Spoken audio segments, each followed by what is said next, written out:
Hello guys, welcome to Dhanuka agri academy. जैसे कि हमारा जो पिछला लेक्चर था, लेक्चर नंबर 3 सीड स्ट्रक्चर पर था। ठीक है, सीड स्ट्रक्चर को अगर आपने अच्छे से देखा होगा, अच्छे से समझा होगा, तो आपको एक चीज समझ में आई होगी। उसमें सीड में जो एक्टिव पार्ट होता है वो क्या होता है। तो एक्टिव पार्ट जो है इम्ब्रियो होता है। इम्ब्रियो एक्टिव पार्ट किस लिए होता है? क्योंकि इम्ब्रियो से ही जो प्लांट है, न्यू प्लांट है, बेबी प्लांट जिसको कहते हैं, उनका डेवलपमेंट होता है। अब हमको जानना यह है कि उनका जो डेवलपमेंट का जो प्रोसेस होता है, ठीक है, एम्ब्रियो के कंप्लीट डेवलपमेंट के जो प्रोसेस होते हैं उसको क्या कहते हैं, और उस प्रोसेस को हम उसको जर्मिनेशन के नाम से जानते हैं। तो सीड का जो जर्मिनेशन है वो आज का हमारा लेक्चर है। आज का हमारा जो टॉपिक है सीड जर्मिनेशन का है। सीड जर्मिनेशन जो है वो सबसे पहले आपको एम्ब्रियो समझना पड़ेगा, उसके बाद ही सीड का जर्मिनेशन जो है वो समझ में आएगा।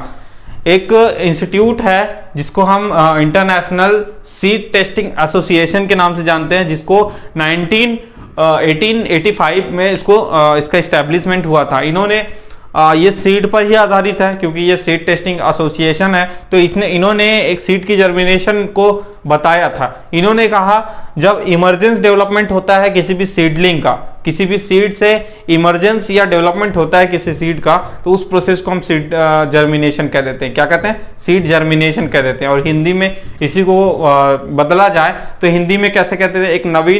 एक न्यू प्लांट का तैयार होना किसी भी सीड के एम्ब्रियो पार्ट से, वो आपका सीड जर्मिनेशन कहलाता है। तो चलिए, सीड जर्मिनेशन की डेफिनेशन को आप समझ चुके हैं। अब हमको मेन चीजें एग्जाम पॉइंट ऑफ व्यू से क्या जानना है सीड जर्मिनेशन में। सीड जर्मिनेशन जो होता है उसमें जो प्रोसेस होता है वो क्या होता है। यहाँ पर आप देख सकते हो एक लिंसीड है, लिंसीड का सीड मैंने बनाया हूँ। ठीक है, ये फील्ड है और इस फील्ड के अंतर्गत आपको लिंसीड का एक सीड बनाया हूँ। सीड जो है सोविंग हो चुका है। सोविंग कैसा हुआ है? लाइन सोविंग के जरिए आपने लिंसीड को सोविंग कर दिया। ठीक है, अब हम जानेंगे जो जर्मिनेशन होता है उसका प्रोसेस क्या होता है। ठीक है, अल्टीमेटली ये कौन से स्टेजेस या कौन से फेजेस से होकर के गुजरता है, इसको हम आज देखेंगे। सबसे पहले हमारा है इम्बिटेशन। इम्बिटेशन जो प्रोसेस होता है वो आपका वाटर सॉकिंग प्रोसेस होता है। वाटर सॉकिंग प्रोसेस मतलब जैसे ही आपने फील्ड में सीड को डाला या किसी गमले में सीड को डाला, मिट्टी के स्पर्श और पानी मतलब वाटर, इन दोनों को क्या करेगा? मिट्टी के स्पर्श और पानी में आने से ही सीड क्या होता है? जर्मिनेट होता है। तो वो वाटर को क्या होता है? शॉकिंग करता है, और शॉकिंग वाटर को सोख लेता है। और उसके बाद में क्या होता है? एक टर्जिडिटी प्रोसेस होता है। टर्जिडिटी का मतलब, टर्जिडिटी को इस चीजों से आप समझ सकते हो। देखो, ये एक नॉर्मल सीड है, और इस नॉर्मल सीड, जब ये नॉर्मल सीड वाटर इसको मिला, तो वाटर मिलने के बाद ये क्या हुआ? टर्जिड हो गया, मतलब फूल गया। ठीक है, इसका साइज जो है इंक्रीज हो गया, और इसका जो एम्ब्रियो है, बीच में जो एम्ब्रियो पाया जाता है, वो हमारा एक्टिव हो गया। क्या हुआ? एक्टिव हो गया, क्योंकि उसको वाटर मिल गया। अब जैसे ये एक्टिव हुआ, उसके बाद का प्रोसेस आप देखिएगा। उसके बाद जो सीड का जो आयरन कंटेंट होता है, आयरन कंटेंट मतलब Fe का जो कंटेंट होता है वो आपका बढ़ जाता है सीड में। और उस आयरन कंटेंट के बढ़ने के बाद आपने एक लॉक एंड की थ्योरी देखी होगी एंजाइम के एक्टिवेशन में।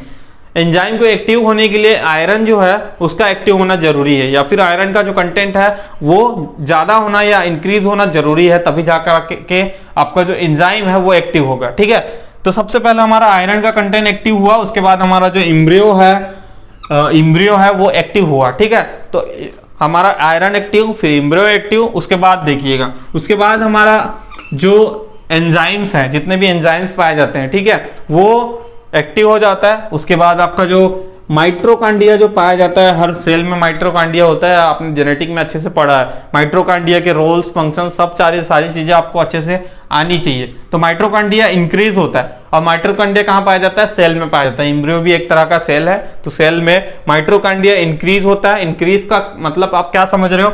एक माइट्रोकांडिया से डबल, ट्रिपल, चौबल माइटोसिस होकर के आपका बहुत सारा माइट्रोकांडिया बन जाता है। और माइट्रोकांडिया का मेन फंक्शंस क्या होता है? रेस्पिरेशन। रेस्पिरेशन को हिंदी में श्वसन कहते हैं, और किसी भी सेल में श्वसन के काम को पूरा करने के लिए माइट्रोकांडिया एक अहम भूमिका निभाता है। और माइट्रोकांडिया जो है बढ़ जाने की वजह से जो सीडलिंग जो होता है उसका रेस्पिरेशन रेट बढ़ जाता है। रेस्पिरेशन रेट जैसे ही बढ़ा, उसके बाद जो है आपका जितने भी फैट, प्रोटीन, लिपिड या फिर अदर मिनरल्स है ना, ये सारी चीजें जो है वो क्या हो जाता है? डिस्ट्रॉय हो जाता है, मतलब वो धीरे धीरे डिक्रीज होना चालू हो जाता है। जैसे ही प्लांट आपका कंप्लीट बनना स्टार्ट हो जाता है तो आपके ये जितने भी आपके ये मटेरियल्स होते हैं, मिनरल्स या प्रोटीन है ना, ये विटामिन, ये सारी चीजें क्या हो जाती, कम होना स्टार्ट हो जाता है। क्यों? क्योंकि एक प्लांट बन रहा है, तो प्लांट जब बन रहा है तो उसमें क्या चीजें इंपॉर्टेंट होगी, तो उसमें रेडिकल, प्लूमिल या फिर सूट, लीफ, ये सारी चीजें जो है वो किससे मिलकर बनता है, ये बनता है सेल से मिलकर। तो हमारा ये सारी चीजें कम होने के बाद हमारा क्या बढ़ जाता है, हमारे सेल जो है वो बढ़ जाते हैं, सेल में माइटोकॉन्ड्रिया बढ़ जाता है। अब सेल का ग्रोथ हो रहा है, तो सेल का ग्रोथ कैसे होता है, माइटोसिस की वजह से। ठीक है, यहां पर याद रखना है, जो सेल है वो अब ग्रोथ करना स्टार्ट कर दिया और इसमें माइटोसिस होना स्टार्ट हो गया। माइटोसिस स्टार्ट होने की वजह से जो सेल वॉल है वो किससे बनता है, कार्बोहाइड्रेट से बनता है। ठीक है, तो जितने भी प्लांट के जो पार्ट होते हैं, सेल वॉल ले लो या फिर आप स्टेम, फिर बढ़ते बढ़ते सारा चीजें जो है वो धीरे धीरे बनना स्टार्ट हो जाता है और उसमें माइटोसिस का प्रोसेस चलते रहता है। पूरे प्लांट में जो है एक्टिव जितने भी पार्ट होते हैं, एक्टिव पार्ट में आपके एपिकल हो गए, एपिकल का मतलब जो प्लांट का ऊपरी भाग होता है ना, मेरिस्टेमेटिक टिश्यूज हो गए, ये सारी चीजों में सेल जो है काफी एक्टिवली डिवाइड होता है, एक्टिवली माइटोसिस का काम होते रहता है और पूरे प्लांट के पूरे ग्रोथ तक के माइटोसिस का काम होता है। उसके बाद जब आपका जो फ्लावर होते हैं, फ्लावर में जब आपका पॉलन आता है, पॉलन आने के बाद में जो है मियोसिस का काम होता है। आपको मैंने अच्छे से समझा चुका हूं कि जब आपका गैमेटोजेनेसिस या फिर स्पोरोजेनेसिस होता है, तो स्पोरोजेनेसिस में आपका क्या होता है, मियोसिस का काम होते रहता है। तो इस तरीके से जो है सीड का पूरा डेवलपमेंट होता है, एक प्लांट बन जाता है। अब सबसे इंपॉर्टेंट बात आपको ये जाननी है कि अगर किसी ने आपको पूछ दिया कि जर्मिनेशन के लिए सीड के जर्मिनेशन के लिए सबसे ज्यादा एसेंशियल क्या क्या तत्व हो सकते हैं, ये अगर आपको क्वेश्चन उठ जाता है तो आपको आंसर आना चाहिए कि इसके लिए सबसे पहले तो वाटर चाहिए, बिना वाटर के सीड जर्मिनेट हो ही नहीं सकता। उसके बाद एयर चाहिए, एयर मतलब ऑक्सीजन की बात कर रहा है, O2 की बात कर रहा है तो O2 भी चाहिए। उसी के साथ साथ आपको टेम्परेचर भी एक क्वांटिटी, एक मात्रा में चाहिए, क्योंकि हर सीड को अलग अलग टेम्परेचर की जरूरत हो सकती है। तो टेम्परेचर वेरी करता है लेकिन टेम्परेचर जरूरी है। और ये जो चौथा पॉइंट आता है लाइट, लाइट जो है उतना इफेक्टिव नहीं है लेकिन लाइट की आवश्यकता पड़ती है। अगर लाइट आपको मिल रहा है तो सीड जो है वो अच्छे से जल्दी से एक्टिवली ग्रो करेगा। ठीक है, तो लाइट का रोल कभी कभी हम क्या करते हैं, देखो लाइट का रोल आपको समझाता हूं। जब हम सीड को आप SRI मेथड, ठीक है, SRI मेथड जो राइस में हमारा लागू होता है, जिसमें हम SRI मेथड से राइस को बॉईल करते हैं, तो उसमें हम कभी कभी क्या करते हैं, सीड जो होते हैं उसको कागज में या फिर बोरे की सहायता से, जो जूट का जो बोरा होता है उसमें हम उसको बिछा देते हैं, उसको मॉइस्चर मतलब पानी दे करके उसको ढक देते हैं, लेकिन फिर भी उसमें जर्मिनेशन आता है। तो वो जर्मिनेशन क्यों आया, उसमें तो लाइट था नहीं। तो इसलिए मैं ये कहता हूं कि लाइट का उतना इंपॉर्टेंट रोल नहीं रहता, लेकिन लाइट जो है जरूरी है, क्योंकि लाइट है तो टेम्परेचर है, तो टेम्परेचर के लिए लाइट होना जरूरी है। तो ये सारी चीजें जो है सीड जर्मिनेशन में आपने समझा, सीड जर्मिनेशन का जो प्रोसेस होता है वो क्या होता है और सीड जर्मिनेशन के लिए क्या क्या एसेंशियल चीजें होती है। तो क्या क्या एसेंशियल हो गया, वाटर, एयर, टेम्परेचर और लाइट। ठीक है, तो इस लेक्चर में हम आगे और भी इंपॉर्टेंट चीजें देखेंगे, जिसके अंतर्गत जर्मिनेशन की टाइप आता है और इंपॉर्टेंट और भी चीजें हैं, तो उसको रफ करके मैं आपको उस चीजों को समझाता हूं। तो हमने फिजियोलॉजिकल जो प्रोसेस होता है सीड जर्मिनेशन का उसको हमने जान लिया। अब हम देखते हैं कि जो सीड जर्मिनेशन होता है उसमें मॉर्फोलॉजिकल चेंजेस क्या आता है। मॉर्फोलॉजिकल चेंजेस का क्या मतलब होता है, जो उसका ऊपरी आवरण होता है सीड का, उसमें क्या क्या परिवर्तन हमको देखने को मिलता है ड्यूरिंग द सीड जर्मिनेशन। देखो मॉर्फोलॉजिकल चेंजेस कह लो या फिर फेजेस ऑफ जर्मिनेशन कह लो या स्टेजेस ऑफ जर्मिनेशन कह लो, ये सारी चीजें एक ही है। इसके अंतर्गत पहला तो है सीड का साइज ग्रो करेगा, दूसरा है सीड का साइज या रैप्चर होगा, या जो उसका रेडिकल जिसको हम बोलते हैं रूट वाला पोर्शन या प्लूम, ये सारे पोर्शन जो है खुलना स्टार्ट हो जाएंगे और जो है अपना अपना काम एक्टिवली करते जाते हैं। फिर आपका जो चौथा है सीड कोट, जो है आपका सीड का जो आवरण होता है टेस्टा और टेगमेंट से बना हुआ, वो सॉफ्ट हो जाता है और वो सॉफ्ट होने के बाद माइटोसिस का प्रोसेस होता है। तो माइटोसिस का प्रोसेस में सेल डिवीजन होता है और वो डबल सेल बन के उसका जो पूरा प्लांट है उसको बनाता है। ठीक है, अब देखते हैं टाइप्स ऑफ सीड जर्मिनेशन। तो टाइप्स ऑफ सीड जर्मिनेशन में तीन मुख्य तरह के सीड जर्मिनेशन के टाइप होते हैं। दो तो आपका मेनली आप जानते ही होंगे, पहला है एपिजियल और दूसरा है हाइपोजियल। ठीक है, अब हम इसको थोड़ा सा डिफाइन मतलब इसका डिफरेंशिएट करें एक दूसरे से, तो देखिए कैसे कैसे। सबसे पहले मैं ये तीसरा बाद में बताऊंगा, पहले दो को समझिएगा। एपीजियल जर्मिनेशन में क्या होता है, germination of plant take place about the ground, ठीक है। मतलब अगर यहाँ पर आपका जो सीड है, ठीक है, मैं फिर से आपको सीड एक बना देता हूं, ये सीड है, ठीक है, ये सीड सॉइल में आपका इस तरीके से सॉइल में है।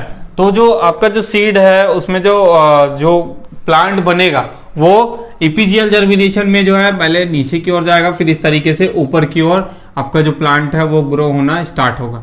लेकिन हाइपोजियल में इस तरीके से नहीं होगा। हाइपोजियल में जो है वो नीचे की ओर आपका जो कॉटिलीडोन है वो जाता है, नीचे की ओर कॉटिलीडोन जाता है। यही दो अंतर है हाइपोजियल और एपीजियल में। अब देखते हैं कॉटिलीडोन, इसमें क्या होता है, emerge out of the soil, outside of the soil. ये कैसे इमर्ज होगा, outside of the soil, soil के ऊपर। और जो हाइपोजियल है वो inside of the soil, soil जो है आपका नीचे की ओर आ रहा है, तो मतलब भूमि के नीचे, इनसाइड ऑफ द सॉइल। अब हम देखते हैं थर्ड, एपिकोटाइल जो है शॉर्ट होता है इसमें, और इसमें एपिकोटाइल जो है लॉन्ग होता है। अब कैसे आप समझिएगा, जो एपिकोटाइल है यहाँ से जो सीड निकला, मतलब सीड से जो एपिकोटाइल निकला वो शॉर्ट होगा, छोटा सा ही होगा, यहाँ से ट्रू टू लीफ स्टार्ट हो जाएगा। लेकिन हाइपोकोटाइल जो है वो लॉन्ग चले जाता है, अंदर की ओर चले जाता है, जाता ही है, तो वो ये जो है एपिकोटाइल से थोड़ा सा लंबा होता है। उसके बाद जो है कॉटिलीडोन, कॉटिलीडोन टर्न ग्रीन, जो आपका ऊपर की ओर जो कॉटिलीडोन जा रहा है एपीजियल जर्मिनेशन में, उसमें जो कॉटिलीडोन्स होते हैं वो फूड मटेरियल स्टोर करते हैं, और लाइट जैसे ही उसको मिलता है, क्योंकि वो अबव सॉइल के ऊपर जा रहा है तो उसको लाइट मिलेगा, और लाइट मिलने के बाद क्या होता है, वो फोटोसिंथेसिस का काम स्टार्ट कर देता है। तो फोटोसिंथेसिस जो है एपीजियल जर्मिनेशन में होता है। काफी मुख्य अंतर है, आपको ये याद रखना है। एपीजियल जर्मिनेशन में जो कॉटिलीडोन होते हैं वो फोटोसिंथेसिस में भाग लेते हैं, क्योंकि कॉटिलीडोन को मैंने कहा था first leaf of the germination, ठीक है। कोई भी जर्मिनेशन के बाद जो फर्स्ट लीफ आता है वो कॉटिलीडोन कहलाता है, वही फोटोसिंथेसिस में भाग लेता है। लेकिन जो हाइपोजियल जर्मिनेशन है उसमें ये फोटोसिंथेसिस करता नहीं है, क्योंकि वो जमीन के नीचे है, तो फोटोसिंथेसिस नहीं कर पाता। और इसके एग्जाम्पल्स हैं, जो एपीजियल जर्मिनेशन है इसके एग्जाम्पल हैं बीन, कैस्टर और टर्मरिंड, ठीक है। तो मैं आपको बता दूं जीआरएफ एग्जाम में सीड टेक्नोलॉजी से ये जो टाइप्स ऑफ जर्मिनेशन है इसमें सबसे इंपॉर्टेंट क्वेश्चन एग्जाम्पल से ही आता है कि एपीजियल जर्मिनेशन के जो सीड है, कौन से सीड जो है एपीजियल जर्मिनेशन करते हैं, ये एग्जाम्पल में आता है। दूसरा हाइपोजियल, तो हाइपोजियल में कौन से सीड आते हैं वो आपको एग्जाम्पल में आता है। तो इसके एग्जाम्पल है कोकोनट, पी और मेज, और भी बहुत सारे एग्जाम्पल है दोनों के अंतर्गत, वो आप किसी बुक में आकर पढ़ोगे तो आपको समझ में आ जाएगा। थर्ड टाइप का जो जर्मिनेशन है विविपैरस जर्मिनेशन कहते हैं। विविपैरस जर्मिनेशन जो है आपको छोटा सा, कहीं भी जब सीड जर्मिनेशन का टॉपिक पढ़ोगे तो आपको छोटा सा दिया रहेगा, लेकिन इसको समझना थोड़ा सा, आप देखिए still attach with mother plant. ये जो सीड होते हैं ये स्टिल अटैच्ड होते हैं मदर प्लांट से। जब कभी कभी आप देखना बारिश के दिनों में जो मैंगो का जो सीड है, जो आपका सीडलिंग होता है ना, उसका सीड जब हम आम खा करके उसके सीड को कहीं भी सॉइल में फेंक देते हैं तो क्या होता है, उससे एक प्लांट तैयार होता है, और वो प्लांट जो तैयार होता है वो स्टिल अटैच्ड होता है। मतलब आपको यहाँ पर छोटा सा डायग्राम बनाता हूं, इस तरीके से कोई मैंगो है, मैंगो में आप सॉइल के अंदर चला गया, अब यहीं से आपका जो प्लांट है वो ग्रो होना स्टार्ट हो जाता है, तो स्टिल अटैच्ड होता है ये मदर प्लांट से। तो इसको हम विविपैरस जर्मिनेशन कहते हैं। इसके एग्जांपल राइजोफोरा, सनरेटिया और मैंगो और सिट्रस, ये चार एग्जांपल्स हैं। और भी एग्जांपल आप देख सकते हो कि किस सीडलिंग में जो है स्टिल अटैच्ड होता है, ठीक है। अब हम बात करते हैं जो सीड जर्मिनेशन होता है इसमें क्या क्या फैक्टर्स होते हैं, वो क्या क्या इन्वॉल्व होते हैं, जो सीड जर्मिनेशन के फैक्टर मतलब सीड जर्मिनेशन को अफेक्ट करते हैं। तो यहीं पे मैं रफ करके आपको बताता हूं कि क्या क्या फैक्टर्स हो सकते हैं। देखिए जो सीड जर्मिनेशन होता है उसमें फैक्टर्स का मतलब क्या हो सकता है कि अगर ये चीजें अवेलेबल है तो क्या इफेक्ट करेगी, और अवेलेबल नहीं है तो क्या इफेक्ट करेगी। जैसे सीड जर्मिनेशन में एयर की बात करें, मतलब O2 की, तो O2 नहीं रहेगा तो भी मुश्किल है। और दूसरा टेम्परेचर की बात करें तो टेम्परेचर भी काफी इंपॉर्टेंट है, और हम जानते हैं कि अलग अलग टेम्परेचर में अलग अलग सीड ग्रो होते हैं। जितने भी टेम्परेट जो फ्रूट होते हैं जैसे एप्पल या फिर वहां के जो फ्रूट है स्ट्रॉबेरी, इनके जो सीड होते हैं ना, ये सीड आपका बहुत -डिग्री में जर्मिनेट होता है, लेकिन इसको टेम्परेचर की भी जरूरत पड़ती है। तो आपका जो है टेम्परेचर भी इंपॉर्टेंट है और एयर भी इंपॉर्टेंट है, उसी तरीके से लाइट भी कहीं ना कहीं इंपॉर्टेंट रखता है फैक्टर्स में, वाटर, ठीक है। तो ये सारी चीजें जो है फैक्टर्स होती हैं, यही चीजें जो है अफेक्ट करती है आपके सीड के जर्मिनेशन को। और भी मैं देख लेता हूँ कि क्या क्या फैक्टर्स हैं। और जैसे सीड जर्मिनेशन में इनहिबिटर्स का एक इंपॉर्टेंट रोल होता है। इनहिबिटर्स क्या होता है? इनहिबिटर्स एक ऐसे केमिकल होते हैं जो सीड में पाए जाते हैं, है ना, और सीड में पाए जाने की वजह से वो क्या होता है, इनहिबिट कर देता है जितने भी उसके अंदर जो एक्टिव पार्ट होते हैं, इम्ब्रियो होते हैं सीड के अंदर, उनको ये इनहिबिट करता है। क्यों? क्योंकि इनहिबिटर का काम ही होता है उसको क्या करना, इनहिबिट करना, उसके जो प्रोसेस है उसको बंद कर देना, ठीक है। तो इनहिबिटर नहीं होना चाहिए किसी सीड में। और डोरमेंसी भी इंपॉर्टेंट रोल है। अगर आपका डोरमेंसी किसी सीड में पाया जाता है तो वो सीड आपका ग्रो नहीं हो सकता। डोरमेंसी को तोड़ना बहुत ज्यादा जरूरी होता है। तो डोरमेंसी भी एक चीज हो गई सीड जर्मिनेशन के लिए। और इसी के साथ साथ आपका फाइटोक्रोम और एज ऑफ सीड। फाइटोक्रोम आपका जो फोटोसिंथेसिस या फिर रेस्पिरेशन की जो बात कर रहा है, फाइटोक्रोम और एज ऑफ सीड। तो सीड का एज भी एक लिमिटेड एज तक के सीड जर्मिनेट करता है, उसके बाद सीड जो है जर्मिनेट नहीं कर पाता है। सीड जर्मिनेशन का जो लेक्चर है आप बहुत समय से बने रहे हैं और आपको ये लेक्चर जो है समझ में आ गया होगा, उम्मीद करता हूं। अगर आपको ये वीडियो सीड जर्मिनेशन का अच्छा लगा होगा तो सबसे पहले आप इसे शेयर करिएगा अपने दोस्तों तक और इस वीडियो को लाइक करिएगा। अगर आप हमारे चैनल में पहली बार आए हैं और सीड टेक्नोलॉजी के लेक्चर्स या नेशनल सीड कॉर्पोरेशन या अदर एग्रीकल्चर एग्जाम की तैयारी कर रहे हो तो चैनल को सब्सक्राइब कर लीजिएगा। इसी तरीके के मैं वीडियो डालते रहता हूँ। आज के लिए धन्यवाद। ताकि आपको लेटेस्ट नोटिफिकेशन अपडेट मिलता रहे। दोस्तों इस वीडियो में पढ़ाए गए सारे लेक्चर पीडीएफ नोट्स आपको dhanukaagri.com में मिलेंगे। कॉम्पिटिटिव बुक हो गया, ICAR JRF CET के YouTube videos, article, agriculture notes, PDF, PPT, handwriting notes and notification. आप हमें सोशल मीडिया पर भी फॉलो कर सकते हैं, जैसे हमारा लिंक है टेलीग्राम के लिए Indian agriculture student group and Facebook group में आपको ICAR JRF plant science Indian agriculture. Instagram page पर आप हमें फॉलो कर सकते हैं, धनुका एग्रीकल्चर के नाम से हमारा पेज है।